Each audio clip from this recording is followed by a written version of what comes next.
eu entendi que também ser repórter esportivo tem um valor muito grande para muita gente.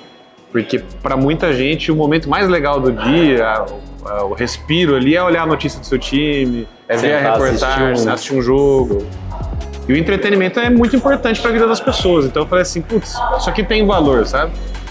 E aí até entrando já num papo mais filosófico, que aí daí vai chegar até no meu terceiro livro, que é esse o novo momento que eu tô na vida, na carreira.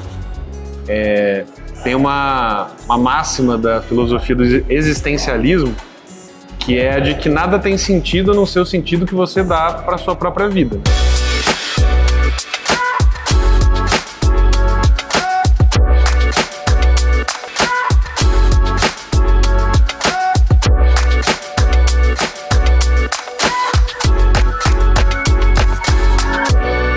Bem-vindo ao Papo Nômade. Aqui, cada conversa é uma viagem. Aqui é um espaço livre de julgamentos, onde a gente sempre traz histórias reais para quem busca mais sentido na vida, mais liberdade e mais movimento. Não estamos aqui para te dar as respostas prontas, mas sim para fazer as perguntas certas. Ou, na maioria das vezes, não. E para falar de liberdade, hoje trouxemos o Plácido. Porque liberdade não está no destino, mas sim na importância de se mover. E o podcast, como o próprio nome já diz, ele é nômade. E o Plácido acho que faz muito sentido com o tema do podcast, com o nome do podcast, que a vida dele é praticamente como um nômade. Plácido, primeiramente, obrigado por você ter aceitado o convite, né, de conversar com a gente e de contar um pouquinho da sua história, da sua trajetória e a gente encerrar com o seu livro. Perfeito, obrigado, viu, Guilherme? Muito bom ser recebido aqui com um cafezinho, já tô ficando mal acostumado em Poços de Caldas. Morei aqui em 2013, tenho muito carinho por Poços. É uma das cidades que eu acabei passando.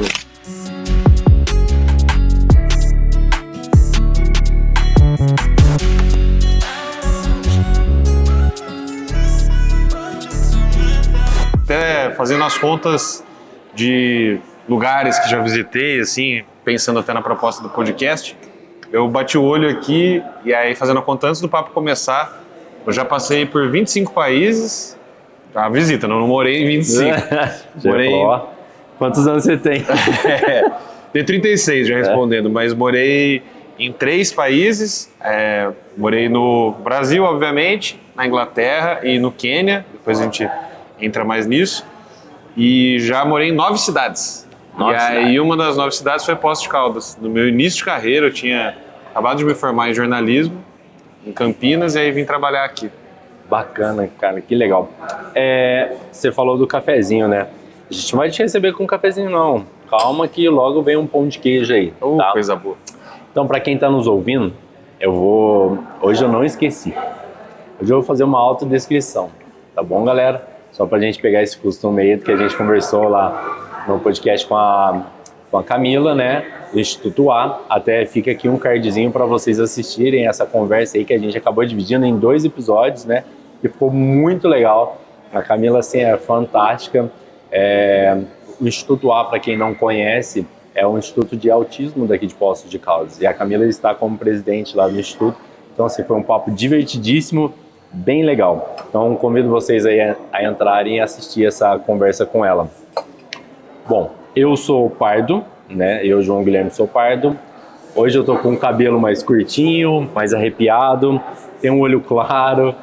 Tô vestindo uma camisa verde com uma estampa em branco. Tô de calça jeans escura, preto escuro. Estamos aqui na Casa do Colono, uma cafeteria em Poços de Caldas, aqui nas Termas, que é um prédio histórico da cidade. Pedi um cafezinho coado, estilinho bem tradicional, de lá, nostálgico da época dos meus avós. Atrás aqui das câmeras está o Douglas. Ele é um cidadão mais fofinho, vamos dizer assim, vestindo uma camisa azul escuro, calça jeans claro. E o ambiente aqui a gente está com as câmeras, iluminação dentro da cafeteria. E aí vocês vão ouvir o barulho da cafeteria, mas é porque está funcionando a todo vapor aqui. E o Plácido, você quer fazer sua autodescrição ou eu posso fazer por você? Pode fazer. O Plácido, ele é um rapaz mais moreno, moreninho mais claro, como se diz, um marrom bombom. Tá de barba, cavanhaque, mas barba um pouquinho mais cheia. Eu tô barba mais rala. Ele usa óculos, ele tem um cabelo preto, escuro, enroladinho, mais baixinho. Tá vestindo uma camisa verde, um verde musgo. Um verde musgo. E está de short também. E ele pediu o mesmo café que eu, que foi um café coado. Na verdade, ele pediu café coado, eu segui ele para acompanhar. E a gente está esperando um pão de queijo. Falar nisso, convido vocês a virem aqui até a casa do colono e experimentar, né, as delícias do cardápio daqui.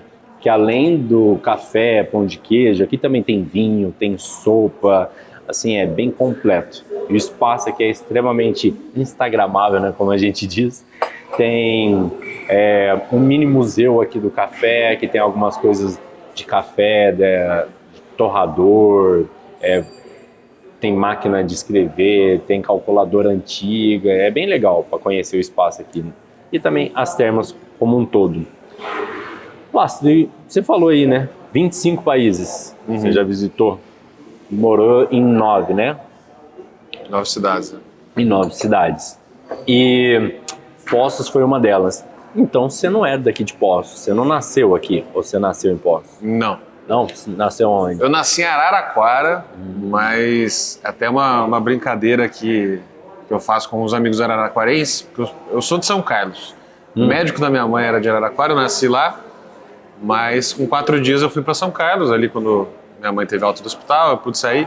E tem uma rixa entre São Carlos e Araraquara, a gente gosta de se provocar. Aí eu brinco com os araraquarenses que eu digo assim, com 4 dias eu aprendi a falar algumas palavras, dei um jeito de aprender a falar e falei, me tira daqui.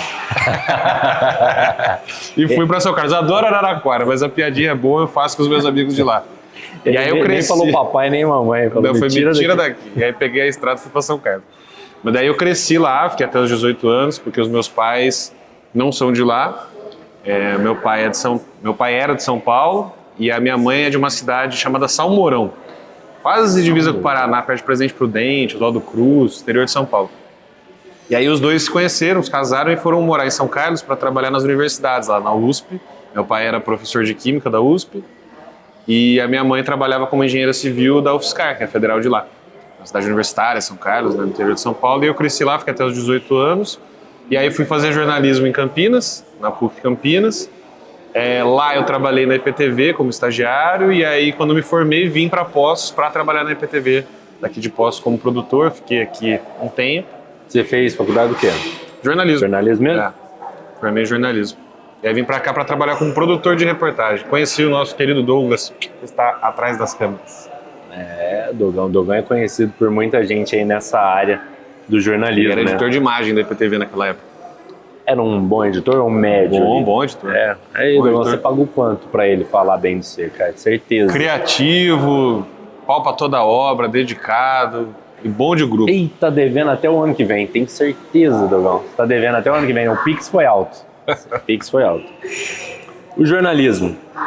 Você se tornou nômade por gosto, e aí achou um meio ali, ou o jornalismo que te tornou nômade? Pelo que você tá contando, parece que você se tornou nômade primeiro para depois entrar no jornalismo, né? Que você foi mudando de cidade. Sim. Parece que meio começou aí. É curioso até, pensando agora, a minha mãe brinca comigo desde que eu sou criança, ela usa uma expressão que eu honestamente não sei se mais pessoas usam, mas para mim eu associo muito à minha mãe, que ela falava que eu era gato alongado. Gato alongado? Gato alongado, não sei se vocês já ouviram essa. Não, essa eu tinha uma coisa que eu adorava, por exemplo, quando era criança, dormir na casa do amigo, aí acordava lá, assim, tinha ido dormir lá, ficar jogando videogame, brincar, aí os pais me chamavam para almoçar, eu já ligava para casa, eu quero ficar aqui para almoçar. Ela, você é gato alongado, você quer ficar fora de casa. Então acho que eu sempre gostei de estar conhecendo lugares diferentes, lugares novos. E eu acho que eu me adapto fácil desde criança. Eu via viajar, uma semana eu já me sentia daquela cidade, sabe? E aí a questão do jornalismo, a minha primeira referência do jornalismo, de uma maneira muito lúdica, foi o desenho As Aventuras de Tintim. Nossa! Lembra? Claro! Eu assistia com meu pai pra caramba. Cara. E aí na história das Aventuras de Tintim, o Tintim é um repórter que viaja o mundo inteiro. Sim.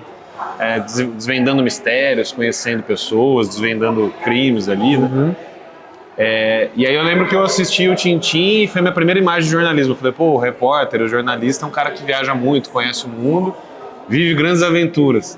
E aí por um bom tempo isso ficou na minha cabeça, assim. Eu acho que isso ajudou a tomar a decisão de fazer jornalismo. Então essa ideia de viajar, de explorar, sempre teve presente, assim. E aí, como eu gosto muito de futebol, eu sempre gostei, tanto de jogar quanto de acompanhar. Aí quando eu estava na fase de decidir o que fazer de carreira, aí eu juntei essas duas coisas, assim, o esporte com esse gosto pela viagem, pela aventura que eu tinha do Tintin lá de trás. E aí deu o jornalismo esportivo. Pô, que bacana, cara. Então você pegou ali a referência do Tintin ali e acabou transformando, se tornando o Tintin, né, na sua vida. Mais ali, ou menos, mais ou menos ali. Pô, que fera, né? Legal. Sempre vejo assim, a gente busca inspiração às vezes em ídolos, né, parentes próximos, assim, seguir a trajetória de alguém da família e tal. Foi de um desenho. Sim, de um desenho. Né? É porque eu não tinha nenhum parente jornalista. Como eu falei, meu pai químico, minha mãe engenheira civil e formada em física. Eu não tenho irmão, sou filho único. Uhum. E aí minha família não tinha ninguém da área da comunicação. A família do meu pai, na verdade, ela sempre foi uma família muito artística. Uhum.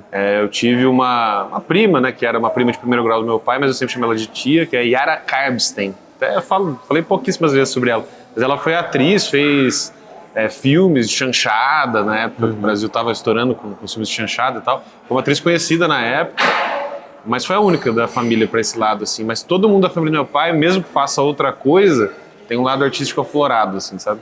E ser filho único e tal, sua mãe, seu pai nunca falaram assim, não, vai estudar pra cá, faz a nossa área, o que você acha daqui? Não, bem de boa. Sempre me estimularam muito a tomar decisões, assim, que eu achasse que faziam sentido. Sempre me deram muita liberdade, os meus pais, assim. É um estilo de criação que é perigoso, né? Eu admiro, mas pode dar muito errado também, né? Sim. Eles... Tem o bicho solto, né? Lógico que eles, assim, tentavam me orientar sempre ali, mas há quem diga que por muito tempo eu fui mimado, né? Porque filho único, quando não tem muito limite, fica... Mimada, né? Eu sou Mas... filho único e também, cara, tenho a mesma idade que você. 36 também? 36 também. Nasceu em 89? 89. Você nasceu em que mês ali? 27 de outubro. Para, velho. Eu nasci dia 10 de outubro. 10 de outubro? 10 de outubro, velho. 27 de outubro, pertinho. Mas 27 de outubro, não de 89, também nasceram o Lula, o presidente Lula, e o Maurício de Souza, criador da Turma da Mônica.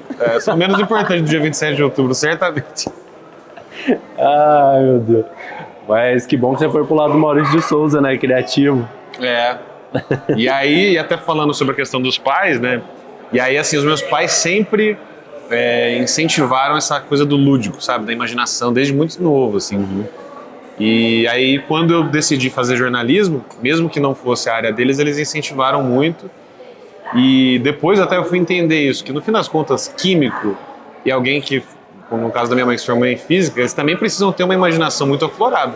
Para você entender a química, a física, você precisa ter um nível de abstração também, de imaginar como é que ela reage, como é que ela pode...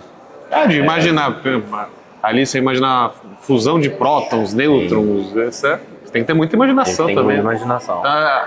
No fim, são áreas que são mais parecidas às vezes do que a gente imagina com o universo da comunicação. Comunicação, sim. Cara, que bacana. E aí, você veio para Poços para trabalhar, sim. Né? Acabou sendo para trabalhar, mas o jornalismo em si, você acha que ele te deu mais liberdade ou te roubou mais as suas raízes? Eu acho que o jornalismo me estimulou muito, sempre.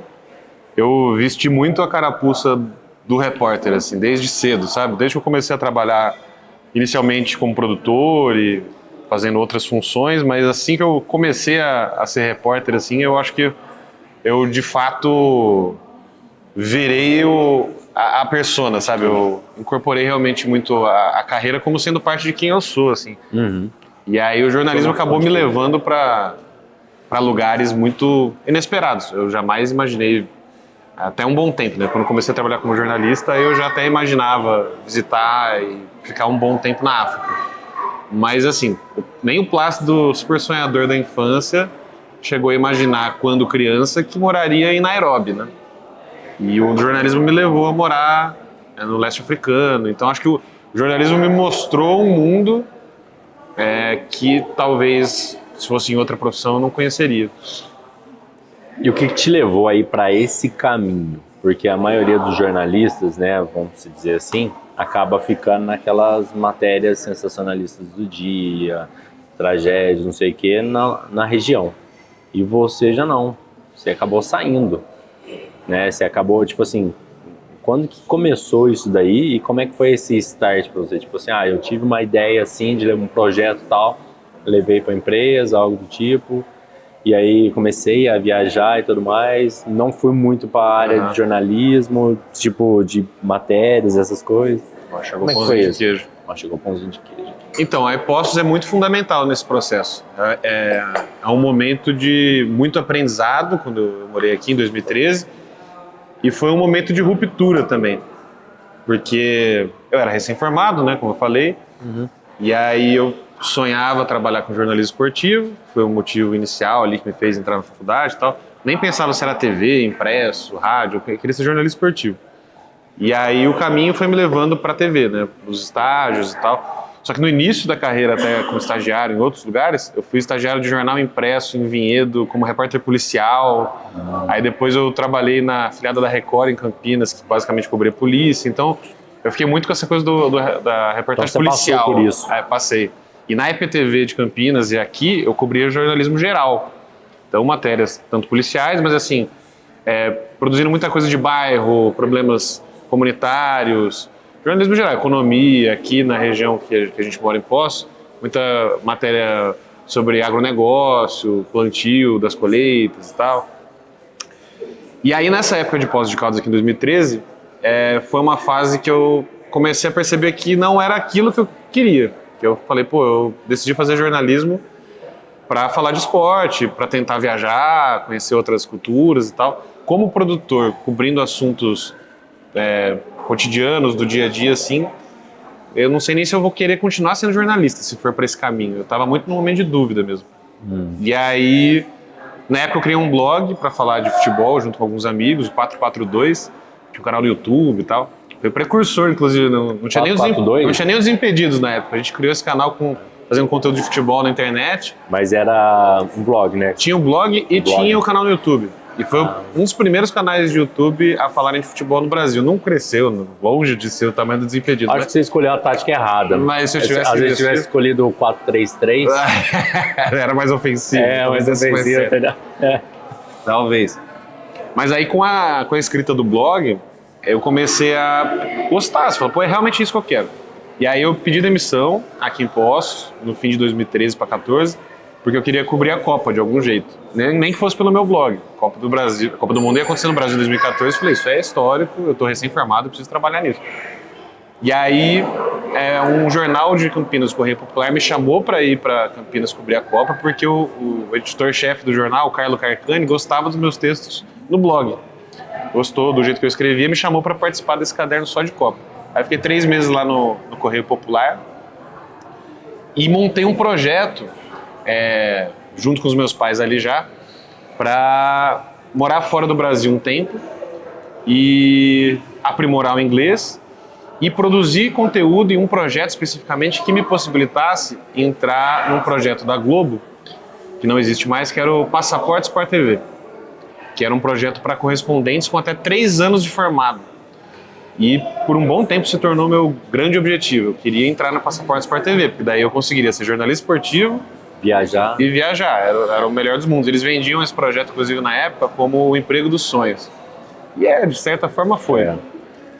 E aí eu falei, então vou morar um tempo fora do Brasil, preciso de tanto dinheiro, no tempo aqui em Poços, juntei uma grana também. Lá em Campinas, nesse trabalho curto ali, no Correio Popular, juntei uma graninha e falei para meus pais, eu preciso de tanto para inteirar. Confiem em mim, vou ficar um tempo lá, vou me dedicar, vai dar tudo certo. E os meus pais, mais uma vez, assim, me apoiaram absurdamente. Tenho noção, assim, sou muito grato ao privilégio que eu tive. Eu sou um cara de classe média, filho de funcionário público, trabalhava nas universidades, mas por ser filho único, os meus pais conseguiram me proporcionar algumas situações que me ajudaram muito, né? Então eles inteiraram ali, por exemplo, o que eu precisava para essa viagem, e aí eu fui para Manchester, na Inglaterra, depois da Copa de 14, para estudar inglês e produzir conteúdo pro meu site ali, pro canal do YouTube. E aí, com as experiências na Inglaterra, eu viajava muito, por exemplo... Ao redor ali, Ao redor, para buscar histórias ligadas ao futebol. Então, por exemplo, o primeiro time do mundo é o Sheffield Football Club, um time fundado em 1857. As regras do futebol são de 1863. Então esse time ele foi fundado antes da regra ser de fato regulamentado.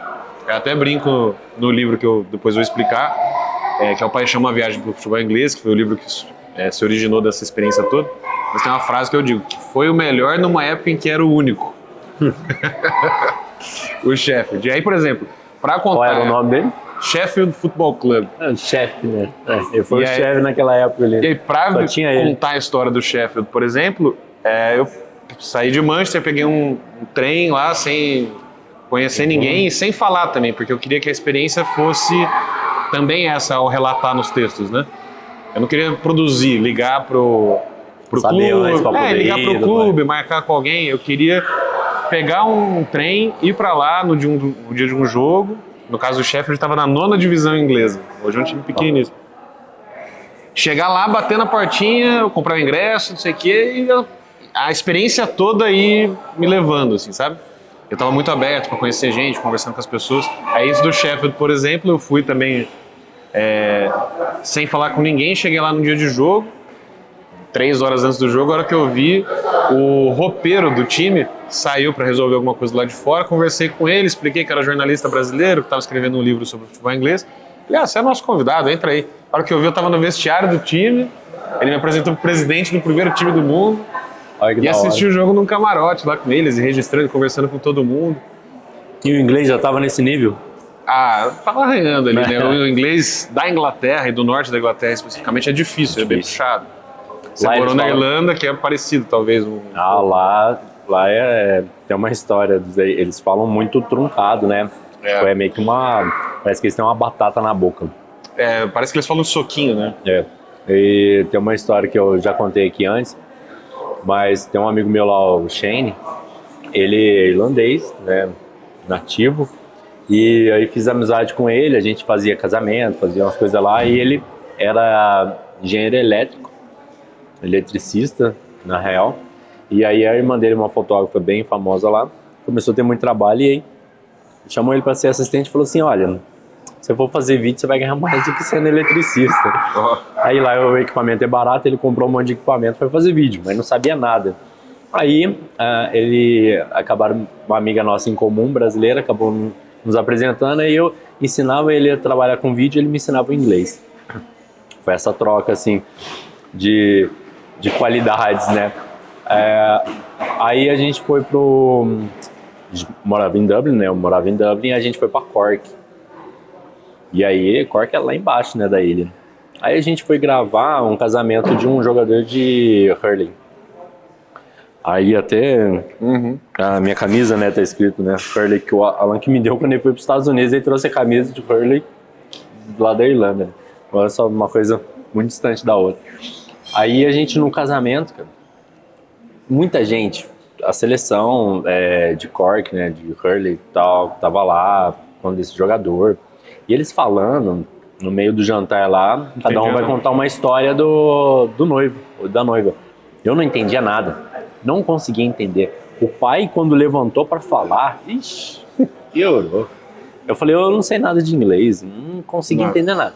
Aí esse meu amigo Shane chegou em mim, falou assim, ó, João, aí eu tava gravando, né, fazendo imagem e tal, aí ele chegou em mim e falou assim, ô João, você tá entendendo o que ele falou? Tá todo mundo rindo, não sei o quê, porque eles contavam um negócio, todo mundo começava a rir. E eu lá viajando. Aí ele, você tá entendendo o que eles estão falando, o que ele acabou de falar? Aí eu falei, peraí, deixa eu prestar atenção. Porque o inglês é assim, você tem que parar pra prestar atenção. Aí parei, fiquei prestando atenção, eles falavam um negócio e ria. Aí falava outra coisa e ria. Aí eu, cara, não tô conseguindo entender. Aí eu falei, você tá entendendo? Aí ele, não. Eu falei, se você que é irlandês nativo, não tá entendendo, o que você tá me perguntando? Eu que não vou entender mesmo. Ele falou assim, eles falam muito enrolado, eu não consigo entender. Eu falei, cara, olha só pra você ver o inglês, né? Tipo, ele mesmo que é nativo, não... Cork, né? Aqui embaixo, ali, é a terceira cidade mais famosa, né? Da Irlanda, porque ele é Dublin, Cork e Galway, né? E eu falei, pô, você que é daqui não consegue entender, olha o nível de dificuldade. né, da comunicação. E aí eu acho que lá para você também, cidadezinha, quanto menores as cidades, pior ainda fica o inglês. É mais difícil, né? Porque eles comem um pouco de algumas sílabas e tal. Em Manchester, por exemplo, quem é de Manchester é chamado de Mancunian. Porque tem as gírias também locais, né? E aí eles chamam de Mancunian accent, né? O sotaque Mancunian. O Mancunian accent é um dos mais difíceis. Aí tem o Scouse, que é o sotaque de Liverpool, que também é bem puxado. O de Birmingham é muito pesado. Newcastle. São algumas cidades ali que você tem que estar com o inglês bala mesmo. E a gente está acostumado com o nosso inglês americano, né? Americanizado totalmente. Os filmes e tudo mais. O inglês da Inglaterra em si, né? Ali do centro, ele é gostoso até de ouvir, de conversar. Eu fiz amizade com o inglês lá.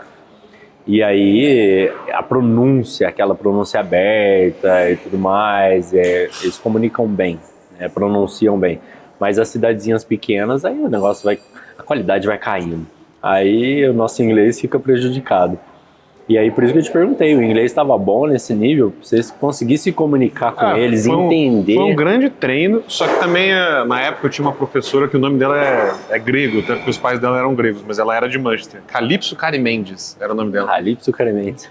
E aí ela tinha um sotaque mancunian um pouco mais ameno, assim.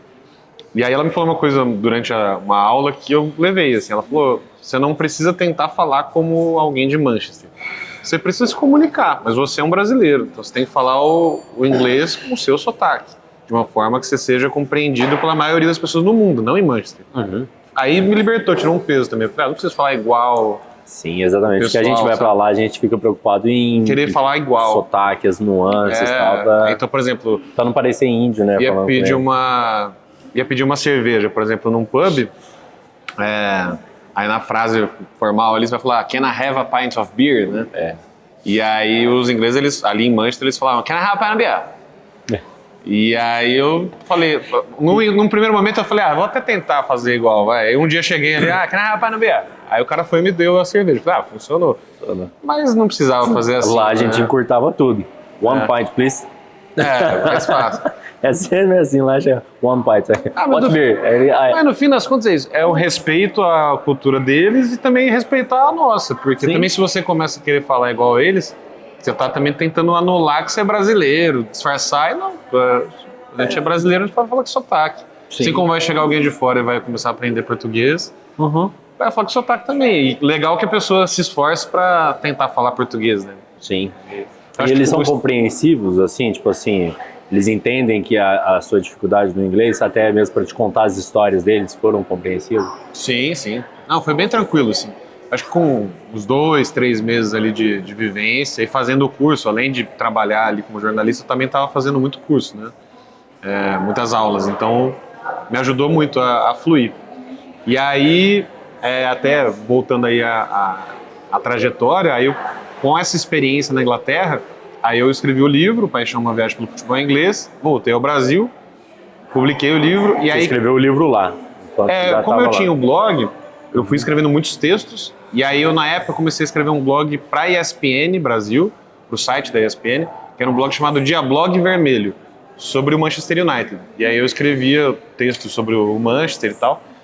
E quando eu percebi, eu tinha muito texto. Aí eu falei, putz, dá para juntar um pouco, adaptar e fazer alguns textos inéditos também, viajar ali para contar no livro, complementar. E aí lancei por financiamento coletivo, foi bem legal, muita gente ajudou. Aí você vê que você tem amigo, né, que aí ajudaram bastante no projeto, assim. E aí o livro saiu, foi publicado bem na época que eu voltei ao Brasil. E aí estavam abertas as inscrições do Passaporte Sport TV. E aí eu falei, putz, eu acho que eu me tornei o perfil que eles queriam, que a Globo queria, porque eles queriam alguém que tivesse esse espírito aventureiro, independente, de estar disposto a viajar, a conhecer culturas novas e tal. A gente viajaria sozinho no Passaporte Sport TV, eu tinha ficado sozinho na Inglaterra, fazendo todas essas viagens. Tinha produzido um livro contando as histórias, então eu tinha até isso materializado durante as etapas do projeto, foram 7 etapas no Passaporte Sport TV do processo de 2015, né? Acho que eram 3.400 candidatos para 8 vagas. Mas eu estava muito confiante. Então eu chegava nas etapas com o livro ali e explicava a história. Assim. Quando eu estava aqui em Poços de Caldas em 2013, Eu me inscrevi no Passaporte Sport TV e eu não passei na etapa da entrevista por inglês. Aliás, eu passei numa dinâmica que eu travei, não consegui falar inglês, mas passei, não sei como. E aí, na entrevista depois por telefone em inglês, eu travei, fiquei nervoso, não consegui falar. E aí eu fiquei naquela história que eu falei aqui de Poços de Caldas, de ver que não era aquilo que eu queria, do trabalho, dos assuntos. E eu ficava com aquilo me martelando. Putz, eu não passei no processo seletivo que eu queria, por causa do inglês. Aqui eu não vou me aprimorar para isso, então eu preciso sair. E aí quando eu fiz tudo isso e voltei pro Brasil, eu tinha essa história para contar. Eu falava, em 2013 eu prestei o processo seletivo, não passei, mas aí eu montei um projeto, criei isso aqui como meu grande objetivo, fui me capacitar, voltei, esse aqui é o livro. Então era a história perfeita, assim, Sim. do que eles queriam. E aí eu fui avançando, passei no processo do Passaporte Sport TV, e na última etapa do projeto, eu me lembro que eles perguntaram, se você passar, para qual país você iria? Como se você for contratado. Aí eu falei, eu acabei de voltar de um país colonizador, da Inglaterra. Eu gostaria de ir para uma colônia inglesa, para ver qual foi o impacto e tal. E como jornalista deve ser interessante de conhecer uma cultura assim e tal. Eu iria para Jamaica ou para o Quênia. Aí eles, beleza. Foi a única vez que eles me perguntaram. Aí eu passei no processo, né, fui para o Rio, eu e mais 7 jornalistas. E aí a gente ficou lá em treinamento no Rio de Janeiro uma época. Aí foi uma pós-graduação em jornalismo impressionante. Tive palestra, assim, os 8 e o Pedro Bassan na nossa frente, explicando as técnicas do texto de televisão. Que da hora. Foram palestras absurdas. Marcelo Barreto, André Rizek, que são referências do jornalismo esportivo. Uma pós-graduação ali pesada. Tivemos aula de câmera, de captação, edição de imagem. Foi bem legal. Porque você tinha que produzir tudo, né? Porque a gente ia viajar sozinho, como vídeo repórter, que a gente chama, né? Que aí faria tudo sozinho. Aí depois desses meses de treinamento, eles anunciaram para onde cada um iria e falaram, você vai pro Quênia. Aí eu falei, caramba, falei na última etapa lá, eles lembraram, anotaram em algum lugar, perceberam que eu tinha um perfil e eles falaram, ir pra África, a gente precisa de alguém realmente que já seja mais cascudo de experiência de vida. E você já morou fora, rodou, não sei o que e tal. Na época eu tinha 25 anos. E aí fui pro Quênia, fui pra Nairobi, aí eu fiquei 7 meses no Quênia, como correspondente do Sport TV em 2016, que era o ano da Olimpíada no Brasil. E aí essa coisa do idioma, aí foi elevado à 15ª potência, porque o Quênia ele tem 42 dialetos, porque lá na África, cada país, são 54 países no continente africano, e a maioria dos países tem muitos dialetos, né, das etnias. O Quênia, por exemplo, tem 42 e 2 idiomas oficiais, o Swahili e o inglês. E aí, entre eles falam em Swahili. Aí eu fui aprendendo algumas palavras, por exemplo, quando cheguei lá, eles falam Karibu Quênia. Karibu é seja bem-vindo. E aí, seja bem-vindo ao Quênia, né? E você sabe uma palavra, aliás, uma frase em Swahili, tenho certeza. Todo mundo que está assistindo aqui sabe. Em Swahili? Uma frase. Uma frase? Todo mundo sabe. Arrisca aí, Durão. Vou dar uma dica, tem a ver com o filme Rei Leão. Como é que é mesmo? São 2 palavras. Tô dando mais dicas. Que é Matsureina? Não. O Douglas tá cantando ali atrás já. É de uma música. Eu sei. Eu sei porque agora eu lembrei do vídeo dos 3 rapazes falando lá a tradução do Timão e Pumba. Hakuna Matata. Hakuna Matata é Mas tem a da música, o que eles falam na música lá, quando... eu vi o videozinho dos caras fazendo a tradução da música. Agora vou falar errado aqui, mas tem um ritmo. Matsureina... Como é que é? Matsureina, por aí, tubabá. Tá. Aí o cara lá, o videozinho, eles fazem a também. tradução, É Swahili também, né? Também. Porque o Rei Leão inteiro ele foi inspirado, a Disney se inspirou ali naquela região do Quênia. Então até a parte da fauna, da flora, da natureza, as savanas e tal, mas também no idioma que é falado por ali. E aí Hakuna Matata quer dizer sem problemas. Que é até na musiquinha, os seus problemas, você pode esquecer isso. O macaco, que é o amigo do Simba, que é o macaco sábio lá, é o babuíno, Rafiki. Babuíno. E Rafiki em Swahili quer dizer amigo. E aí tradução dele. é o amigo do Simba na história, o cara que dá os conselhos, é o sábio. Então eu fui aprendendo algumas dessas palavras ali para me entrosar. Querendo ou não, a gente já está imerso ali um pouquinho dentro dessa A gente cultura. já conhece um pouco, assim, tem alguma familiaridade, né? O inglês deles tinha muito sotaque, mas aí diferente do inglês britânico ali, Sim. de Manchester, eles pronunciavam todas as sílabas, mas tinha um sotaque também forte. Aí mesma coisa que eu passei quando cheguei em Manchester, de querer me adaptar um pouco para adaptar minha língua ali para eles me entenderem. Aí eu lembrei da Calypso Caribense e falei, não, eu não posso falar igual queniano nem igual ao inglês, preciso falar igual brasileiro. E aí as coisas foram indo e foi uma baita de uma experiência, cara, porque... As duas, né? Tipo assim, você vai contar mais histórias, mas os dois lugares é bem discrepante, assim, a experiência um do outro, porque um país mais quente, o outro um país mais gelado, mais frio. E aí você pega a diferença de cultura mesmo, que é o próprio comportamento deles. Por exemplo, na Inglaterra, eles são mais gelados, mas porém quando você consegue ser inserido dentro daquela comunidade, eles te abraçam mesmo, te acolhem e tal. Muito. E do outro lado você tem um país que é mais quente, né? Mais tropical, e o jeito de se comportar é diferente, né? Deles, eu acredito que eles são mais afetuosos, muito, mais receptivos e tudo mais, né? A abertura pra você chegar e tudo mais é tipo mais brasileiro mesmo, né? Escancarado, né? Acredito eu. Muito, não, eles são super, super simpáticos, os quenianos. Fiz alguns bons amigos lá, o principal deles, o Willis, meu motorista que trabalhou comigo lá, daí eu cheguei lá, fui orientado até, antes de sair do Brasil, por algumas pessoas que já tinham visitado o Quênia, falaram, é importante que você tenha alguém local para trabalhar com você, para te ajudar até no idioma no Swahili, às vezes precisar falar, é bom que você tenha alguém local. E aí tinha um taxista que ficava no prédio onde eu morei, tinha um ponto de táxi embaixo, lá em Nairobi. E aí no primeiro dia eu fui com o Willis e falei, eu queria fazer um tour e tal, para conhecer um pouco da cidade, acabei de chegar, sou jornalista brasileiro. E aí o santo bateu com ele e falei, cara, eu vou ficar aqui uns 6, 7 meses, sou jornalista e tal, já saquei que ele gostava de esporte. Falei, eu vou contar umas histórias esportivas aí, conhecer uns atletas. Ele, não sei o quê, você quer que eu trabalhe com você? Eu falei, então, você toparia? O dia que eu precisar, assim, a gente fecha uma diária fixa, você trabalha comigo. Puta, o Willis se virou produtor também, às vezes eu precisava de alguém para entrevistar, ele tinha uma prima de não sei o quê, me indicava. Virou meu intérprete às vezes, aprendeu noções de câmera, me ajudava um pouco às vezes a gravar, virou meu grande amigo. E lógico, depois das reportagens a gente tomava uma cervejinha também, né? com o carro dele já estacionado no ponto de táxi ali e tal, para não dirigir depois de tomar um. Mas... E que experiência, assim, bem marcante você teve, tanto na Inglaterra, e experiência bem marcante que você teve, tipo, lá no Quênia?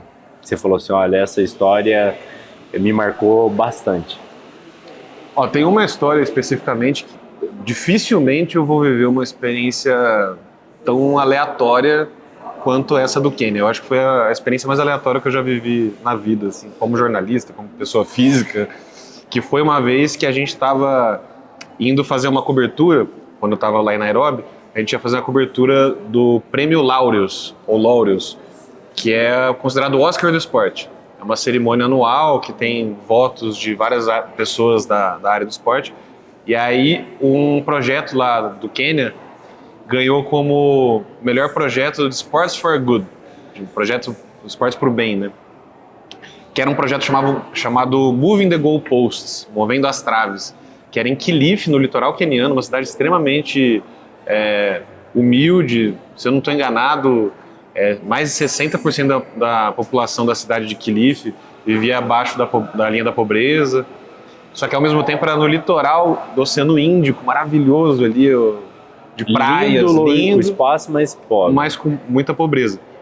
E aí esse projeto, através do futebol feminino, valorizava as mulheres da região e dava oportunidades delas jogarem futebol, se empoderarem, um baita de um projeto legal, e ganhou esse prêmio. Aí, para contar essa história para o Esporte Espetacular da Globo, eu fui até Kilifi, no litoral. Nairobi é mais pro meio do mapa ali do Quênia. E aí eu chamei o Willis, meu motorista, e falei assim, Willis, em vez de ir de avião, eu teria que ir até Mombasa, que é uma cidade portuária ali perto de Kilifi, e aí de Mombasa pegaria um carro. Eu falei assim, Willis, queria viajar de carro para conhecer o interiorzão do Quênia e tal, vamos lá, eu vou ficar uns 4 dias em Kilifi, vamos. Você acredita que no meio do caminho da viagem, eu tava dormindo, durante a viagem, assim, no início da viagem eu fiquei acompanhando, que aí passava zebra, assim, na estrada você via zebra, via girafa, maravilhoso, maravilhoso, assim. E aí no meio da viagem começou a bater aquele soninho, que era uma viagem longa, 6 horas de viagem por aí. Aí uma hora eu deitei no carro e dormi. A hora que eu acordei, o carro tava parado no acostamento e o Willis falou que tinha quebrado o câmbio. O carro não tava indo pra frente, assim, basicamente. Que era automático, quebrou o carro. Eu falei, puta, o que a gente vai fazer agora? E aí ele falava em Swahili, ligava pra não sei quem e tal. No fim das contas, a gente precisou ser rebocado por um caminhoneiro. A gente começou a pedir ajuda na estrada ali. E aí começou a chover, parece história de filme, né? Começou a chover, a gente fazendo sinal ali, parou um primeiro caminhoneiro, deu pra gente como que chama aquele? Tipo um cordão de aço, assim, um cabo de aço ali. Um cabo de aço ali pra reboque.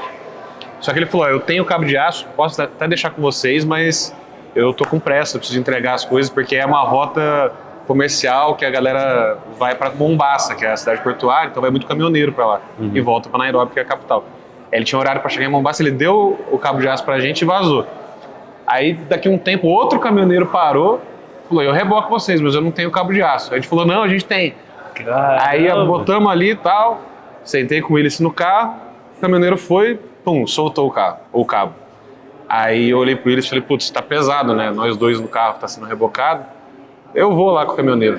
A hora que eu vi, eu tava sentado do lado de um caminhoneiro, que falava inglês muito mal, indo pra Mombasa, e eu comecei a trocar ideia com ele, me divertir, ele conversando, bração pra fora do caminhão, pegando a carona num caminhão pro litoral, e aí eu com o bração pra fora assim, conversando, de repente eu falei, eu não tô nem vendo se o carro ainda tá sendo rebocado, às vezes eu tô conversando aqui com o cara, se estourou o cabo, já ficou pra trás, e os equipamentos lá atrás, falei, puta. Aí eu olhei no retrovisor, tava o carro ainda, falei, graças a Deus. O cara tá lá. Tá lá. Imagina, olha, assim, já 1 hora que se passou de carona, o carro já foi embora e eu ali pegando carona com um cara que eu nem conheço. Isso é que é mergulhar na história. Nossa, e aí chegamos lá, ele deixou a gente num posto de gasolina na chegada de Mombasa e lá eu tive que pegar um táxi pra ir pra Kilifi, porque o Willis ia consertar o carro dele e tal. Mas essa história de pegar carona com caminhoneiro aleatório no interior do Quênia. E a questão é o outro que passou e deixou o cabo com vocês, assim, que nunca mais ia pegar. Nunca mais, ele deu. Ele deu o cabo. Então, assim, também é isso, assim, eu aprendi muito lá também desse senso de ajuda, de coletividade, que o queniano ele tem num nível que a gente tem no Brasil, mas não é no Brasil inteiro, né? Infelizmente. Às vezes... E olha só, você pegou o outro que parou pra ajudar, com a disposição de ajudar, mas não tem o equipamento. Não, mas o outro já deu. Cara, e a gente pedindo a carona pro caminhão e chovendo. Eu falava, E o hotel que eu ia ficar em Kilifi era pé na areia, era beira-mar. E aí eu vi as fotos na internet, o azul cristalino. Assim, eu tava doido pra chegar no hotel no primeiro dia pra ficar na praia um pouco. Né? A hora que eu vi, eu tava tomando chuva na beira da estrada, sem saber se ia chegar lá.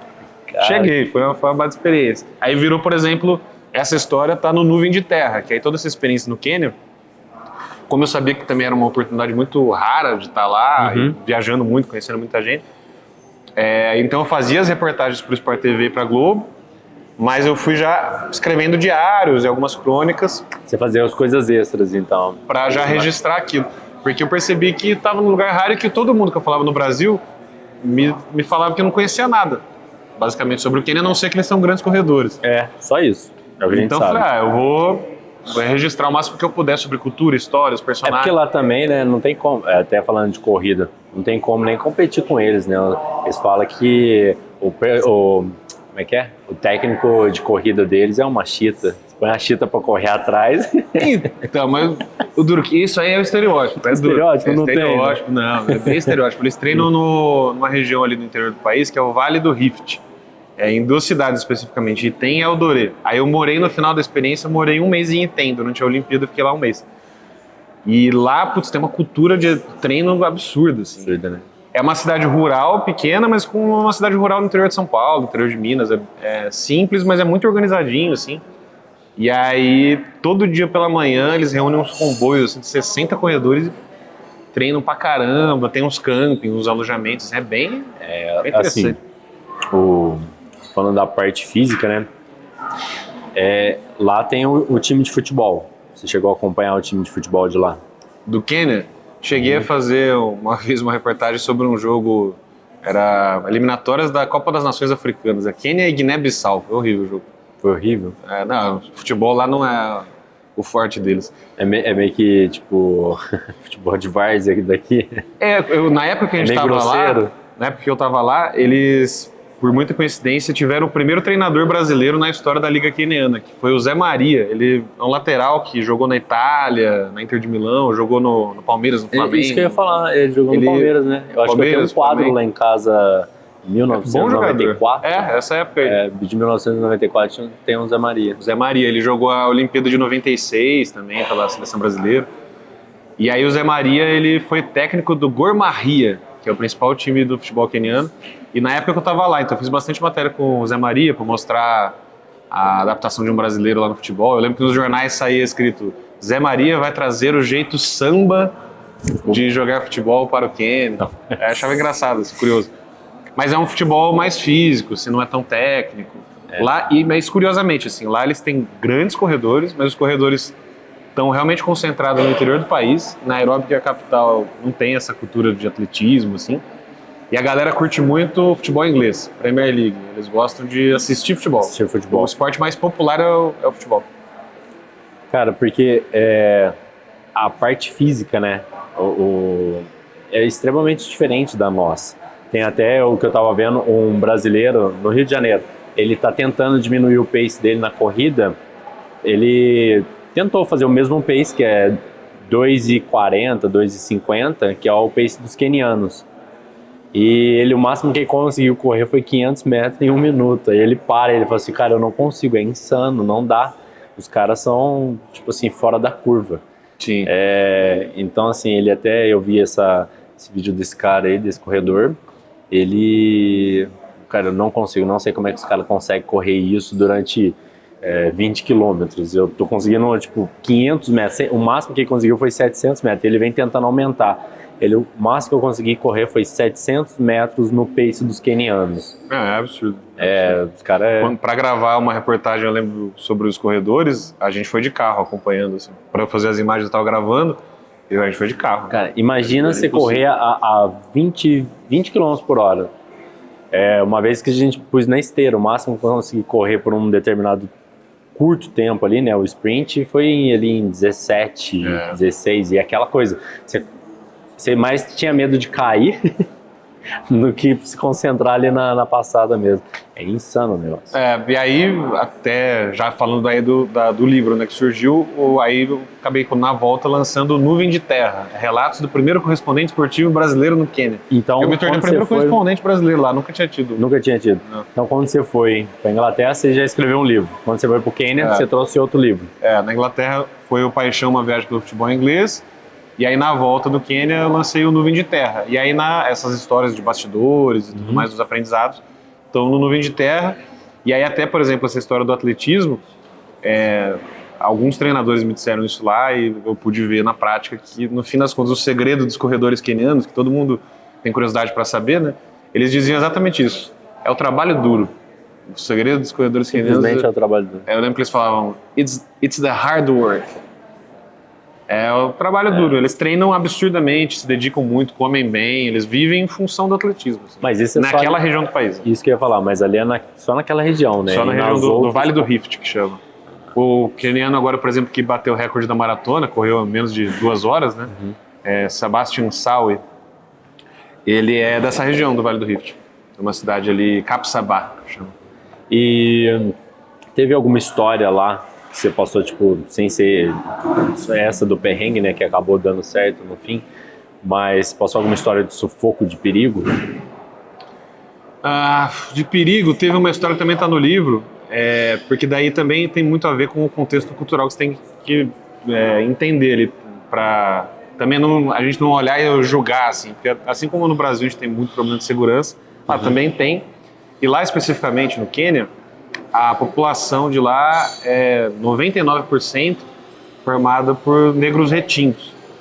Então a cor de pele deles é bastante escura. E lá eu era considerado um branco assim, total. Eu sou pardo e eles me olhavam como brancão. Assim. Eu em Dublin, um policial me parou uma vez lá, eu de cavanhaque.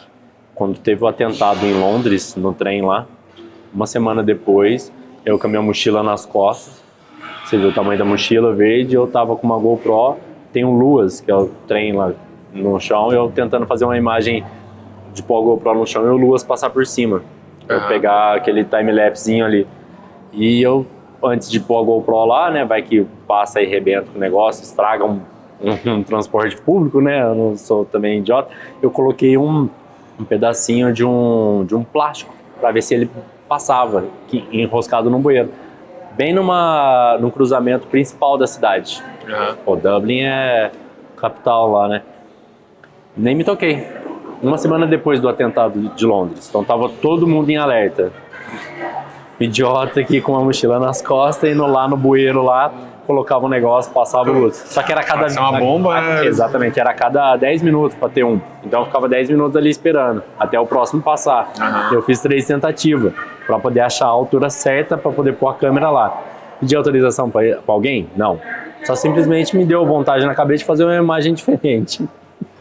Caramba. Aí eu tô ali, vou pôr a GoPro ali. Na hora que eu achei o ponto, pus a GoPro, veio o Luas, passou, beleza, gravei. Ah, mas ficou muito rápido, eu tenho que ajustar o tempo da câmera e tal. Ajustei o tempo da câmera. Na hora que eu fui pôr a GoPro de novo, veio um rapaz, um senhor, jaqueta de couro, não sei o que, marrom, meio careca, chegou em mim. O que você tá fazendo? Aí eu já olhei, falei, não é da conta dele, né, o que eu tô fazendo, já pensei comigo. Eu tô gravando, e fui um pouco seco. Mas você tá gravando o que, especificamente?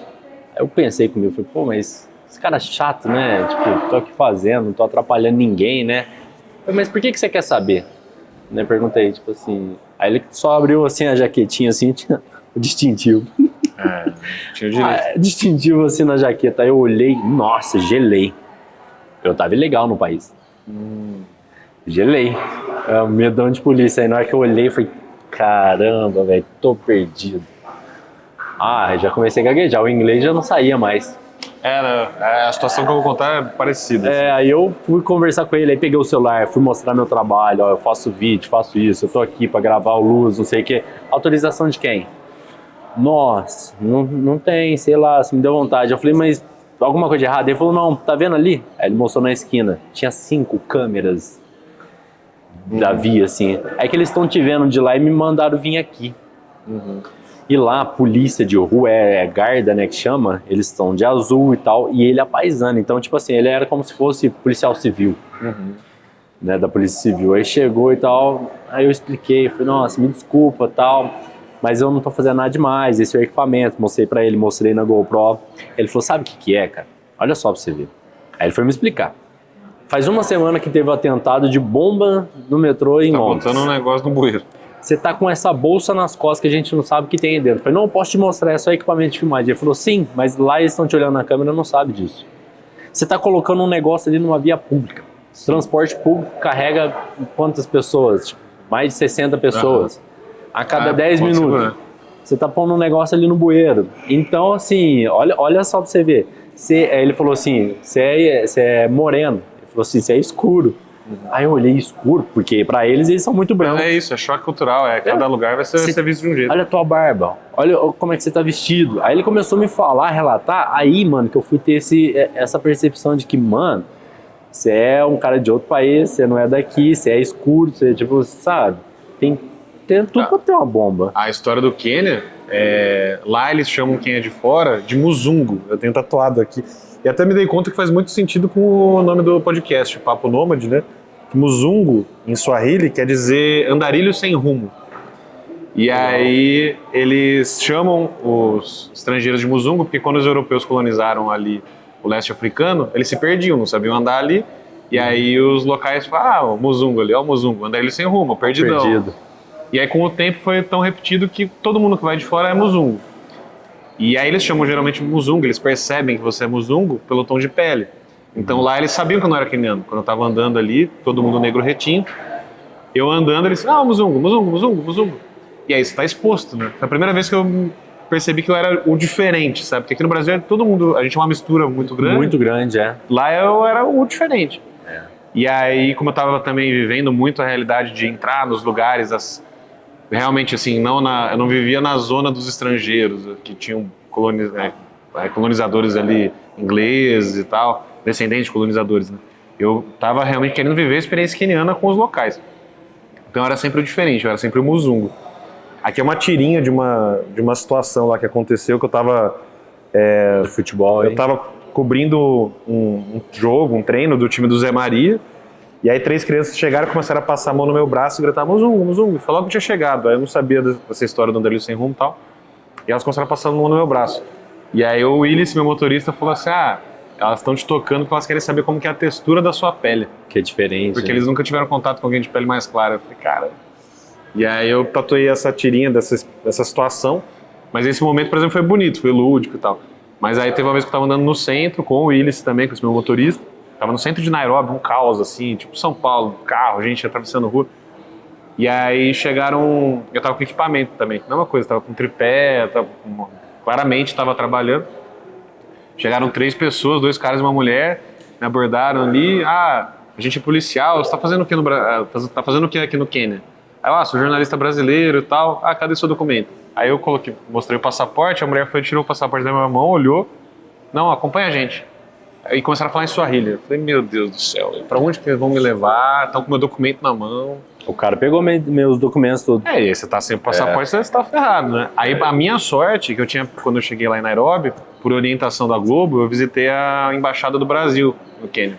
E peguei contato, deixei meu contato, e aí eu tinha o telefone de uma diplomata lá, de uma embaixadora. Pra você poder ligar. Aí eu liguei, na hora. Aí chamava Clara Albuquerque, o nome dela. Aí eu liguei pra Clara, falei, Clara, eu tô aqui no centro, pegaram meu passaporte, estão falando que são policiais, mas estavam paisando, não sabia se era. Ela falou assim, Plato, não segue eles. Você não sabe pra onde estão te levando. Fala que você é um cidadão brasileiro, que você só segue eles quando chegar algum responsável da embaixada. Onde você tá? Aí eu parei numa esquina, vi o nome da rua, falei, tô na esquina tal. Ela falou, não sai daí. E se eles ficarem te subindo o tom, fala, eu sou cidadão brasileiro, eu vou esperar chegar a embaixada do meu país. Aí eu, tá bom. Fechei ali.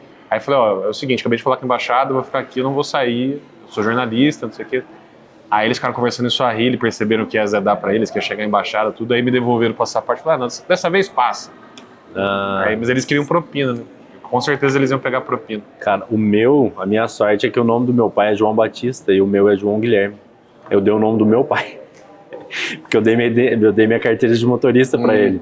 E aí o nome fica diferente, né? Tipo assim, o nome nosso fica ali em cima e ele não conseguia ler o nome. E aí tinha o nome do meu pai aqui e aí ele, qual que é o teu nome? Aí eu só apontei. Aí deu o nome do meu pai. Porque eu falei, se esse cara for me fichar, me levar, sei lá, né? O que tá acontecendo. Sim.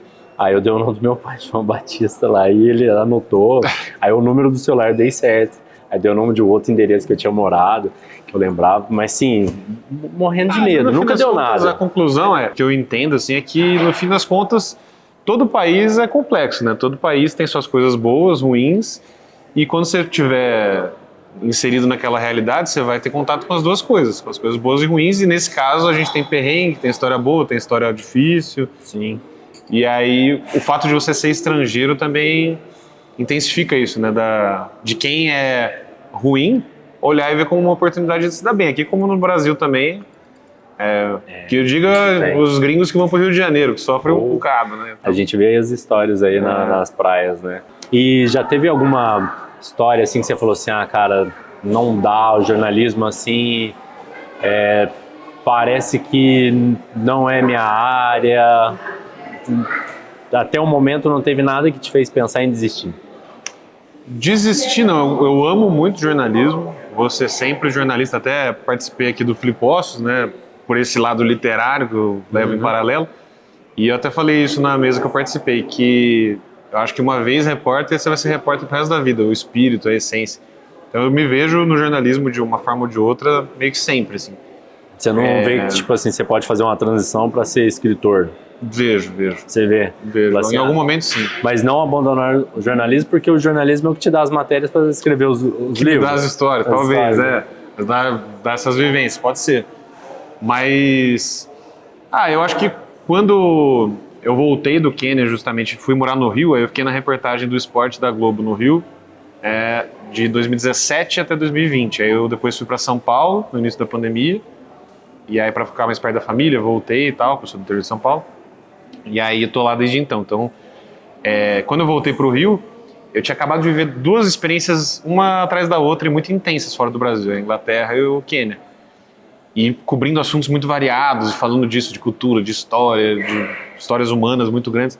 Quando eu cheguei no Rio para cobrir futebol ali, que era o meu sonho inicial, eu achei meio fútil, assim, sabe? Falei, putz, aí ficar todo dia cobrindo jogo, treino. E aí foi uma fase que foi doido, assim. Porque eu cheguei a pensar em desistir, por estar achando meio fútil, mas no fim era o que eu sempre quis fazer. E aí por um tempo eu fiquei nesse dilema e tal, mas eu entendi que também ser repórter esportivo tem um valor muito grande para muita gente. Porque para muita gente o momento mais legal do dia, o respiro ali é olhar a notícia do seu time, é ver a reportagem, assistir um jogo. E o entretenimento é muito importante para a vida das pessoas. Então eu falei assim, putz, isso aqui tem valor, sabe? E aí até entrando já num papo mais filosófico, que aí daí vai chegar até no meu terceiro livro, que é esse o novo momento que eu estou na vida, na carreira, tem uma máxima da filosofia do existencialismo, que é a de que nada tem sentido a não ser o sentido que você dá para a sua própria vida, né? Essa é a máxima do existencialismo. E eu acho que eu sou bem existencialista, assim, então eu entendi que, pô, cobrir futebol, por exemplo, tem muito sentido, pode ter muito sentido, porque isso é importante para muita gente.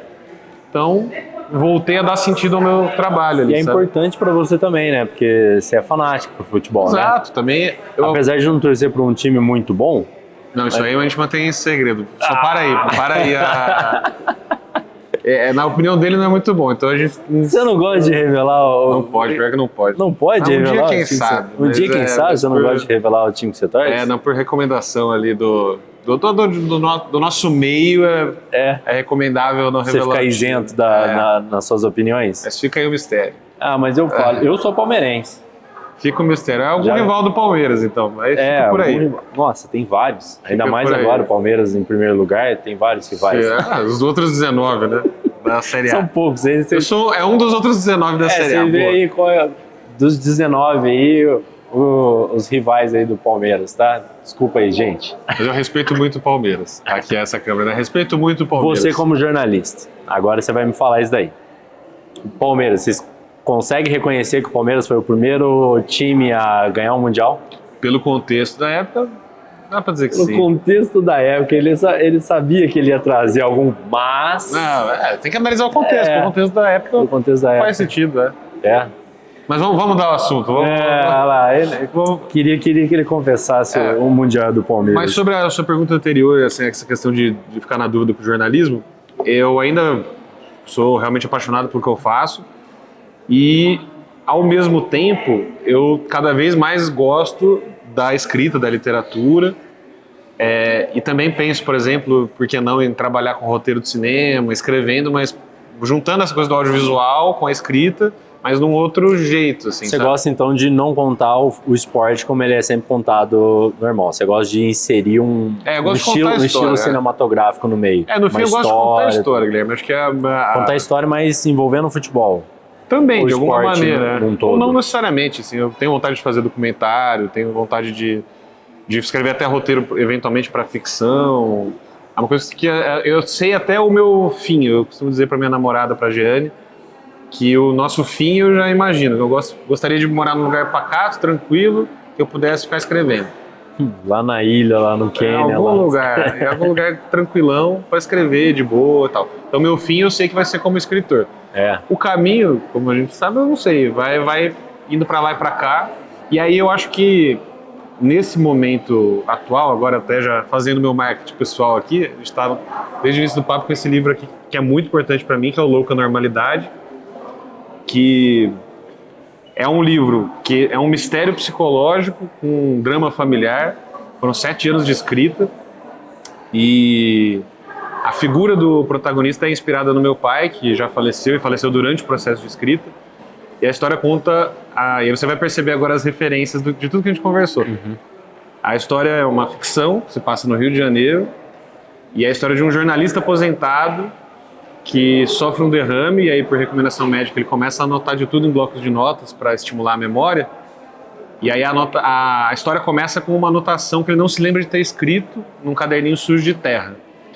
E aí ele começa a investigar aquilo obsessivamente para entender o que aconteceu naquela anotação, que ele acha que viu um crime. Mas ao mesmo tempo que a gente vai acompanhando a investigação desse suposto crime no Rio de Janeiro por um jornalista aposentado, com sequelas, um cara que era taxado como fora do padrão, porque na história ele tem um comportamento tido como esquisito desde sempre, ele tinha um transtorno psiquiátrico que nunca foi diagnosticado corretamente. À medida que a gente vai acompanhando essa história investigativa, policial ali, já meio fora do padrão, porque um idoso investigando ali já é algo curioso, né? A gente também vai investigando a vida do Francisco, que é o protagonista. E aí vai entendendo os dilemas dele com relação à família, os dramas que ele passou ali com a relação com o filho, com a ex-mulher, e os próprios dilemas que ele tem por ser considerado fora do padrão. Então as dores que ele sente ali por ser julgado pela sociedade e tudo mais. Na história, o Francisco foi correspondente no Quênia, como jornalista investigativo, então tem essa referência. E o protagonista é muito inspirado no meu pai, que teve um AVC em 2014, se aposentou da USP e passou a anotar de tudo em blocos de notas, por recomendação médica, para estimular a memória e tal. E eu via meu pai anotando ali de uma maneira obsessiva, compulsiva, pensamentos soltos e tal. Eu achei aquilo fascinante, falei, eu vou escrever um livro de ficção para falar de temas muito íntimos e pessoais, mas misturado ali pela ficção, vou camuflar isso. E aí eu falei muito sobre a minha relação com o meu pai, que é uma figura que eu sempre admirei absurdamente, mas que, como eu tinha um comportamento fora do padrão, meu pai tinha um comportamento visto como peculiar, assim mesmo antes do AVC, então naturalmente quando eu era adolescente e tudo mais, eu cheguei a ter vergonha, aquela coisa do padrão, né? Pra mim seria mais fácil ter um pai contador de piada no churrasco, que jogava bola. Ele não era essa pessoa, mas era um grande amigo, cara extremamente carinhoso. E aí, como eu, por algum tempo na minha adolescência eu tive esses conflitos assim de amar meu pai, mas ao mesmo tempo eu ter uma certa vergonha, uma culpa por estar com vergonha. Então no livro eu encontrei paz sobre esses temas, e aí quando ele faleceu durante o processo eu consegui também elaborar o luto escrevendo e fazendo uma certa homenagem a ele, e colocando isso assim na figura do filho na história. Aí eu inverti, o filho dele se chama Eduardo e é químico, e o pai é jornalista. Entendi. E aí a relação dos dois na história é basicamente a relação que eu tinha com meu pai, assim, mas muito adaptado na história da investigação no Rio de Janeiro e tal. E aí o grande dilema que fica na mensagem do livro é o que é a normalidade, o que é a loucura. A louca normalidade. Será que a louca normalidade é a de alguém que é uma boa pessoa, vive bem sem fazer mal a ninguém, mas que é peculiar, excêntrico, diferente ali, diferentão? Ou será que a louca normalidade não é, às vezes, a sociedade que rotula, julga, que permite uma série de corrupções, abusos, mas a gente está acostumado a falar, isso é normal. O político rouba, tem um assassinato, um feminicídio, isso é normal. Já estamos acostumados. Isso é meio louco. Talvez isso seja muito mais louco. Talvez não. Isso é muito mais louco. É cultural. Do que alguém que é uma boa pessoa, que tem, como eu disse, é uma boa pessoa, essencialmente, mas que é Quantos fora do livros padrão. você já publicou? 3. Esse é o terceiro. É o primeiro de ficção. Tá. A minha próxima pergunta ia ser, o que as histórias, né, o que as matérias deixam em você quando elas terminam. Então, a gente pode colocar que as matérias, depois que elas terminam, o que fica dentro de você é o que você retrata nos livros. Então, se a gente comprar os seus livros e ler, a gente vai ter basicamente toda a sua emoção e história das matérias que você já fez, o que ficou dentro de você. Eu acho que é bem você isso. Expressa nos livros. No fim é bem isso. Porque na reportagem de TV a gente tem pouco tempo, né? E tem que ser mais objetivo e tal. Claro que eu tento, quando é uma reportagem especial, por exemplo, Esporte Espetacular, que você tem mais tempo, uma série de reportagens, que eu gosto de fazer séries de reportagens, justamente para poder me aprofundar nos temas, eu gosto de me aprofundar nas conversas, como vocês estão vendo. E aí eu tento passar um pouco de emoção, de mais detalhes da história ali, mas tem um limite, né? Sim, tem um limite de tempo. O livro já não tem. O livro isso. não, e eu posso colocar um lado mais pessoal, uma opinião minha. Sim. Aqui na ficção, obviamente disfarçado e tal, nos outros livros, aí que é em primeira pessoa, tudo, aí mais claro. Mas o livro de verdade é um bom jeito de eu digerir o que sobra toda das entrevistas, toda. Né? Dos papos. E assim, já foram várias matérias, e no caso você acabou mais esse que virou mais particular, né? Uma coisa mais pessoal, né? Esse último livro. E os outros 2 primeiros foi uma coisa mais pontual de localidade, correto? Pode dizer assim, Sim, né? Você pretende lançar um quarto livro que é um catado de tudo que você já viveu? Um quebra-cabeça, digamos assim, talvez? Esse quebra-cabeça já é um pouco Louco na Normalidade, já tem um pouco, assim. Tudo que tá aqui é inspirado em alguma coisa, seja da minha experiência, seja da experiência do meu pai, de alguém que eu conheci, tudo aqui é inspirado em alguma vivência que eu acabei tendo contato. Tá. Nada é 100% inventado aqui. Ele é adaptado, tudo é muito adaptado. Por falar em adaptação, eu espero que vire filme um dia. Eu acho que é um livro que dá pra adaptar para audiovisual. Tamo aí, ó. Aí, já fica a dica. Se alguém do cinema estiver assistindo, aí, Dogão, fala comigo. A gente já tem um contato e a gente pode fazer equipamento, equipe, e a gente já...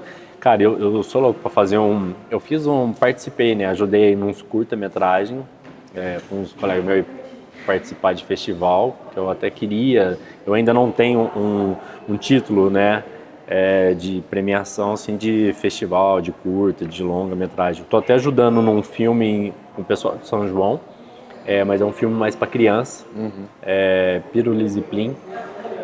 Então a gente está fazendo esse filme, eles têm a expectativa de, depois da gente produzir e tudo mais, de um dia conseguir entrar com ele na Netflix. Legal. Então estou ajudando eles na produção lá, fazendo a captação e tudo mais. Mas eu tenho muita vontade de dirigir, fazer a parte de fotografia de um curto ou de um longa e tal. Isso é um dos meus planos. Ser bem legal. Acho muito fera. Eu sempre fiz parte de equipe, né? Mas eu quero produzir um. Enfim. E aí o que você me perguntou do livro que eu acabei não respondendo. Eu tô com vários projetos em andamento, assim, mas é difícil conciliar a rotina de escrita de livros com a rotina maluca de repórter de TV, né? Então, sim. Quando eu acho tempo, eu escrevo, e às vezes tem uns 3, 4 livros começados, assim, alguns por exemplo, tem a continuação do Paixão pela uma viagem pelo futebol inglês. Eu quero fazer uma trilogia.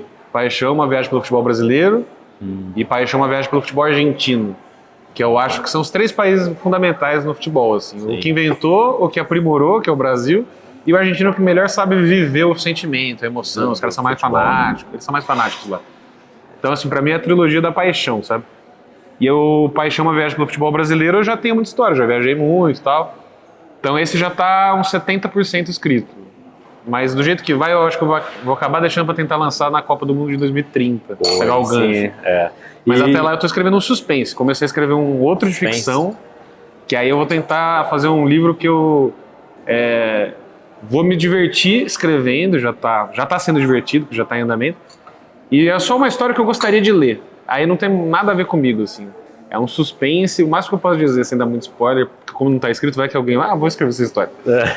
Mas é um suspense que tem sátira social e fala bastante sobre a vaidade e as máscaras que as pessoas usam. Da sociedade, né? E eu ia te perguntar, né, diante das suas vivências, os lugares que você já visitou, o que você acabou pegando de um do outro, assim, tal, que o Brasil não te deu? Eu acho que eu sou um pouco muzungo, do senso coletivo, de empatia, eu treinei bastante isso lá, e é treino mesmo, na vida a gente evolui treinando, né? Aqui, por exemplo, é uma outra tatuagem escrita em amárico. Você escreveu de ponta cabeça, né? É o idioma da Etiópia, amárico, e aí quer dizer evolução. Mas é lida daqui pra lá ou de lá pra cá mesmo. Quer dizer evolução, acho lindo o alfabeto. E aí eu acho que no fim das contas a evolução é isso, né? Você ir pegando um pouquinho de cada coisa, de experiência, aprendendo, a gente não sabe tudo sobre nada.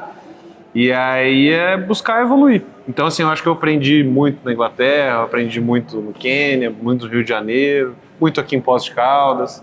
Cada lugar deixa uma coisinha, né? Você escreve mais assim pra entender o mundo ou pra se entender? Os dois, né? Tá ligado? Você vai entendendo o mundo, aí você vai se conhecendo mais e se entendendo. E aí, às vezes, quando confuso, aí você faz terapia. Aí vai indo, a vida vai indo. Que a câmera nunca conseguiu mostrar, você nunca conseguiu expressar na frente das câmeras, mas que nos livros você conseguiu. Eu acho que... acho que é o Louca Normalidade, especificamente, assim, que agora eu tô fazendo isso na divulgação do livro, eu tenho feito isso em público e agora gravando, por exemplo, em câmera e tal, que é essa história do conflito com a figura paterna, assim, às vezes, de lidar isso, assim, essa admiração e um amor profundo por alguém, que no caso é o amor que eu sempre vou sentir pelo meu pai, e entender que os sentimentos eles são confusos mesmo, tipo, mesmo quem você ama profundamente, a pessoa que você mais ama no mundo, às vezes você vai ter raiva dela, às vezes você vai ter vergonha, às vezes vai ter chateação, e faz parte. Então acho que no livro eu consegui expressar muito isso, coisas que eu nunca tinha dito pra ninguém, nem próximas, assim, e que me deu uma maturidade, uma serenidade pra tocar nesses assuntos agora de uma maneira tranquila. Mais tranquila. É. Eu não ia Eu sei que entrar. meu pai tá aqui comigo. Eu não ia entrar muito nisso, mas até você falando da sua relação com seu pai, sentimentos assim e tal, é muito, muito, muito próximo, quase, não vou dizer idêntico, porque a história é diferente, da minha relação que eu tive com meu pai, tive os mesmos sentimentos. Ele já faleceu e tudo mais. E aí ficou, né, na minha cabeça uma ideia, e aí eu vou te perguntar, né, se às vezes a sua, como é que é. Mas você, quando for pai, acredito que você tenha vontade de ser pai. O que você imagina você como figura paterna, como pai? Eu vou, tipo, ser um pai melhor do que eu fui como filho? Vou tentar evoluir, mas vou repetir bastante, mostrando tatuagens, vou repetir bastante o que o Pedrinho fez. Eu tenho aqui a assinatura dele tatuada também, por isso que eu falo que ele sempre tá comigo de um jeito ou de outro. Mas meu pai foi um grande pai, hoje eu tenho muita consciência disso e eu quero ter filho, justamente para viver essa experiência que eu acho que é a mais rica possível na vida, né? De dar experiência humana. E dessa grande viagem, a gente tá falando de viagem, deve ser uma viagem enorme. Sim. E eu gostaria de replicar muitas coisas que meu pai fez comigo, assim, que eu acho que fizeram uma pessoa esclarecida e fizeram bem. Ensinamentos, enfim, coisas que ele fez, e minha mãe também, pra não deixar a Dona Fátima com ciúme. Mas eu gostaria de ser um pai para fazer muita coisa parecida com o que ele fez, e coisas que ele não fez, tentava fazer melhor, porque é isso, ninguém é perfeito, ele não acertou em tudo, então eu vou tentar fazer melhor, não vou acertar tudo, e aí assim por diante, né? Quem vier depois, meus filhos, vão tentar fazer melhor do que eu fiz. Sim. Eu falo porque, tipo, eu fiquei, né, quando meu pai faleceu, eu fiquei, poxa, eu podia ter feito mais como filho, e não fiz. Mas é normal esse sentimento. E aí, como pai, eu tento fazer melhor, ser um pai melhor do que eu fui como filho. Isso é o que eu tento. Eu sei que eu erro muito com os meus filhos, mas eu tento sempre ser um pai melhor. E você conheceu muitas personalidades no meio do caminho, né? Muitos atletas, muitos famosos, e aí você fez amizade, assim, bacana, assim, com alguns? Sim. Um cara que hoje, a última vez que eu encontrei ele me cumprimentou dando uma cabeçadinha nas minhas costas. Esse nível de amizade. Marcelinho Carioca. Que, putz, eu jamais imaginei que eu fosse ter proximidade com o Marcelinho desse jeito, assim, mas aí a gente fez muita reportagem junto, já gravei com ele. Eu viralizei uma época atrás, depois vocês procuram no Google aí, o repórter do gol de falta. Eu viralizei fazendo um gol de falta numa transmissão do Sport TV. Eu tava como repórter na transmissão, era jogo de fim de ano do Narciso lá, pedi pra bater uma falta, fiz um golaço. E aí viralizou e tal, e aí depois eu fiz um quadro no Globo Esporte de São Paulo sobre cobranças de falta, pra explicar o porquê que hoje em dia não tem mais tanto gol de falta no futebol e tal. E Marcelinho foi um dos professores do quadro ali, e aí a gente ficou mais próximo ainda. E aí é isso, assim, hoje em dia, tipo, já me peguei trocando áudio com o Marcelinho, falando besteira, ele dando risada, não sei o quê. Uma vez a esposa dele postou que ele foi lavar o negócio a grelha do churrasco e lavou com sabão em pó de lavar roupa, e aí ficou com cheiro de roupa na grelha. E ela postou zoando ele no Instagram. Eu lembro que eu respondi, falei, pô, Marcelinho, não dá pra te defender, né? Aí ele me mandou áudio, porra, Plácido, onde já se viu? O churrasco ficou com roupa de amaciante, e rachando o bico. A hora que eu vi, eu falei, putz, olha as mensagens que eu tô trocando com o Marcelinho Carioca. Assim, tá, engraçado isso. E você tem no futebol, assim, no esporte, algum ídolo que você falou, pô, na minha infância era meu ídolo e hoje eu tô próximo? Marcelinho é um deles, com certeza. Pô, o Marcelinho é ídolo, acho que de todo mundo, até quem não torce pro time que é o time dele de coração, né, que ele jogava. Sim. O cara é foda. Puta, pensando assim de jogador, de atleta, o Zico é um cara que eu admiro muito e tive contato com ele algumas vezes, assim, sempre me tratou muito bem no tempo que eu morei no Rio. Não cheguei a ficar amigo dele próximo, como eu fiquei do Marcelinho, mas baita cara. Chegou a ter contato com o Pelé? Cheguei a cobrir a morte do Pelé, cara. É uma história longa, até vou resumir muito assim, mas no dia da morte do Pelé, eu fiz a matéria do Jornal Nacional sobre a repercussão da morte do Pelé em Santos. Como que a cidade de Santos recebeu a morte? Porque ele faleceu às 3 e pouco da tarde e a matéria foi ao ar à noite, às 8, né? Então, foi mais para mostrar ali a repercussão em Santos. Mas aí cobri também bastante quando ele estava internado, e contato direto. No meu TCC em 2012 eu fiz um documentário sobre o Pacaembu. E o Pelé é o maior artilheiro da história do Pacaembu, com 115 gols em 119 jogos. E aí eu me cadastrei, me credenciei ali numa coletiva de imprensa que ia ter no Museu do Futebol no Pacaembu, e que o Pelé ia participar. E aí eu fui como TV PUC, que era da universitária, né, era TCC. E aí eu consegui perguntar para ele, erguei a mão, falei: ô Pelé, Plácido da TV PUC, eu queria saber o que o Pacaembu representa na sua vida e qual deve ser o futuro do Pacaembu depois da Copa. Que o tema do documentário era discutir o futuro do estádio depois da Copa, quando todos os times paulistas tivessem seus estádios. Aí eu lembro que ele respondeu assim: o Santos deveria jogar no Pacaembu, porque o Santos tem muita torcida, a Vila Belmiro já ficou pequena e tal. E ele não respondeu o que representava, né? Aí eu já tava sem o microfone, e o que representa pra você? Aí o pessoal da imprensa: já fez a pergunta. Aí ele: representa tudo, o Pacaembu representa tudo pra mim. Eu falei: dane-se que a imprensa não gostou que eu fiz a segunda pergunta sem microfone. Você queria Pelé deu a resposta que eu precisava. Foi o único contato que eu tive de interagir com ele, assim. Pelé é uma figura eterna, né? Acho que a gente agora vai conviver muito mais com a figura do mito do que do ser humano. Acho que agora ele já se tornou eterno nesse sentido mesmo de uma lenda, né? Acho que cada vez mais ele vai se tornar uma lenda. E aí vai se distanciando um pouco da pessoa física, assim, sabe? Se fosse escrever um livro real, assim, bem verdadeiro, assim, sobre você realmente escreveria ficção, um drama ou um suspense? Uma aventura? Aventura. Com um pouquinho de suspense e drama também. Um pouquinho de tudo. Eu gosto de histórias que tem um pouco de tudo. Eu não gosto de contar uma história que seja linear. Até nas reportagens de TV, na mesma reportagem eu gosto que tem um momento divertido, e um momento emocionante, e um momento de suspense, que você não sabe o que vai acontecer. Então eu gosto de brincar com os gêneros, assim. Menos drama, assim. Um pouquinho menos de drama. Faz parte do drama também. Ela entra no momento certo e sai. Tem algum sonho ainda que não atingiu, cara? Mas, poxa, eu queria isso daqui. Como jornalista esportivo, aí é o que todo mundo fala, né? E eu quero cobrir uma Copa do Mundo. Não tenho pretensão de cobrir 1 milhão de Copas do Mundo, assim, mas uma Copa eu gostaria de cobrir. E gostaria de ter essa experiência no cinema, seja como roteirista, seja uma adaptação de um livro que eu escrevi, seja fazendo um documentário. E curtiria muito, eu gosto muito de entrevistar. Hoje eu estou sendo entrevistado, mas gostaria muito de entrevistar. Então um dia eu ainda quero ter alguma coisa de entrevista, seja um podcast, algum programa na TV, mas acho que são vontades que eu ainda quero realizar. Assim. Legal. Tem alguma pergunta que você gostaria que eu tivesse feito e eu não fiz? Não, eu vou te dar parabéns por não ter feito a que todo mundo faz. Por que Plácido? Todo mundo pergunta, mas por que seu nome é Plácido? E aí você não me fez, eu já te dou parabéns, porque fugiu do óbvio. Foi bom já. Eu assisti, lógico, assisti algumas coisas que você fez.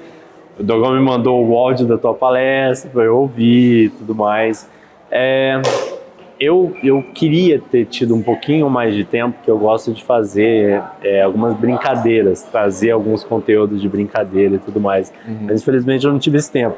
Eu gostaria que se tivesse a oportunidade, uma próxima vez se vier, a gente fazer mais um, porque assim, por mais que a gente tenha a liberdade de tempo, né, no podcast, mas a gente sempre tenta ficar ali em torno ali de 1 hora de conversa e tudo mais, seja conversas legais. E quando o assunto é bastante conteúdo, a gente acaba estendendo para 2 blocos, enfim.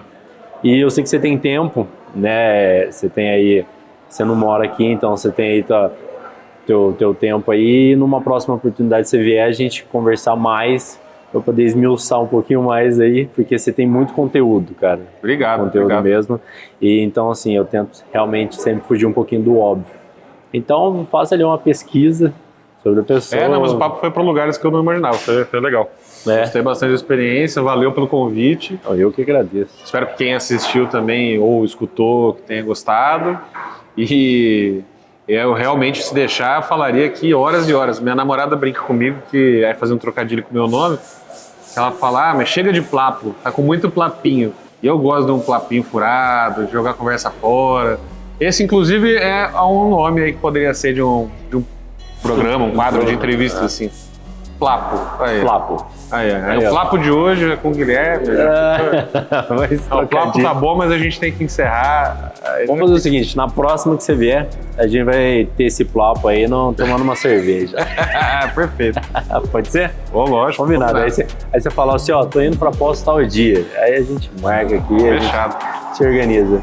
Cara, eu até nem falei muito aqui, né, das outras gravações que a gente já teve, das outras conversas. Aí convido vocês aí a entrarem no nosso canal e poder ver aí várias conversas que a gente já teve de conteúdos bem interessantes. E até deixando para você, né, você falou da galera ouvir ou assistir, toda sexta-feira às 8 horas a gente solta um videozinho novo, tanto no YouTube quanto no Spotify. Então aí você pode fazer sua caminhada, fazer sua jantinha aí, colocando um foninho de ouvido e ficar ouvindo aí as conversas. E obrigado novamente por você ter aceitado o convite. Para você que ficou conosco aí até o final, curta, comenta, compartilha esse vídeo, manda para alguém aí que você acha que faz sentido para conhecer um pouquinho mais do Plácido. E como é que a gente faz para poder comprar o seu livro? Aonde que a gente entra? Pode entrar em contato comigo através das redes sociais, olhando até nessa câmera aqui, @PlácidoBS, BS vai aparecer aí embaixo, né? Tá pra colocar na edição, então @PlácidoBS, pode ser comigo, mas o Louca Normalidade também tá na Amazon, os principais sites, né? Magazine Luiza, dá para comprar, Livraria da Vila, e fisicamente em algumas livrarias de São Paulo. Falando comigo, você consegue um exemplar com dedicatória. E aí o Nuvem de Terra e o Paixão, uma viagem pelo futebol inglês, comigo também. Legal, cara, bacana. É isso aí, gente. Muito obrigado, Dogão, pela sua parceria e por ter colocado a gente em contato com essa figura aqui sensacional. Grato aí por isso. Obrigado também aqui à Casa do Colono, né, que são os nossos parceiros. Em breve a gente traz mais novidade. Até o próximo Papo Nômade.